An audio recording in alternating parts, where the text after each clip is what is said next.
Traffico e viabilità a Cagliari. Negli ultimi anni la situazione in varie arterie è di pieno caos. Ex assessore Mauro Coni, si parte dalla centralissima via Roma, viale Marconi, poi a senso unico. Ci sono anche tante altre strade, incluso l'asse mediano, dove quasi ogni giorno ci sono incidenti. Beh certo, la situazione è sempre difficile da affrontare, anche quando ci sono lavori, ci sono conseguenze importanti sul traffico, ma forse oggi siamo qui per parlare di incidenti stradali.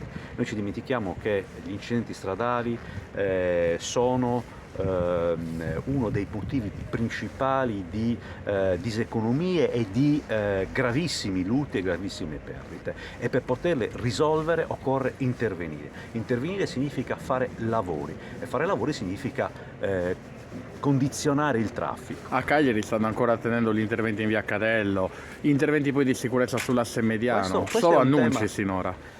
Questo è un tema, non solo annunci, molte cose si sono fatte. Io adesso apprezzo tutti questi rialzi che si stanno facendo in questi mesi, portano grande sicurezza, ma non basta. Uno dei temi che vorrei sollevare è il tema della lungaggine burocratica. Se si decide di intervenire in una strada per metterla in ordine, servono anni e anni e anni.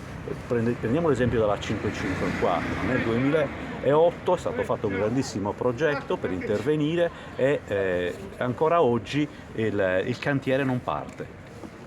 Ecco. Eppure continuiamo a registrare i morti, continuiamo a registrare una enorme quantità di sinistri, anche di meno importanza, ma che hanno degli impatti sull'economia. Rimanere un'ora fermi in mezzo al traffico sull'asse mediano o sulla 554 significa carburante, tempo delle persone che non possono godersi il lavoro oppure il tempo libero. Capitolo piste ciclabili a Cagliari, ci sono dei punti dove vanno modificate, quali?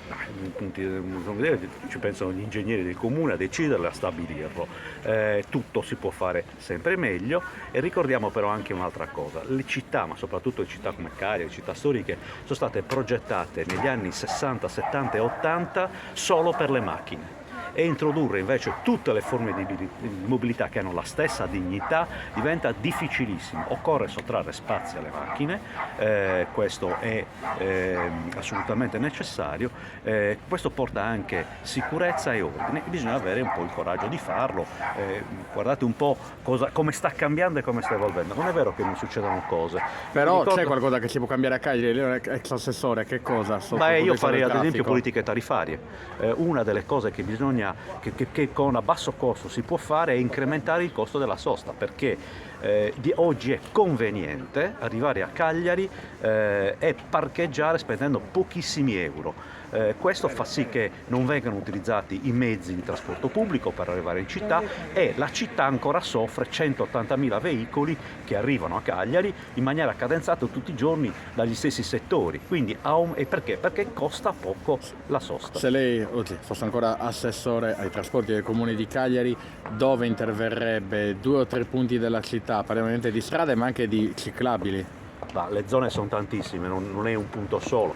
Certo, quello più eclatante è certamente l'asse mediano, oppure il via Roma. Il via Roma è il luogo dove accadono più sinistri per i pedoni, proprio perché ci sono molti pedoni che attraversano e molte macchine con una pavimentazione che non consente condizioni di aderenza sufficienti, e quindi registriamo. E che cosa può fare là il comune?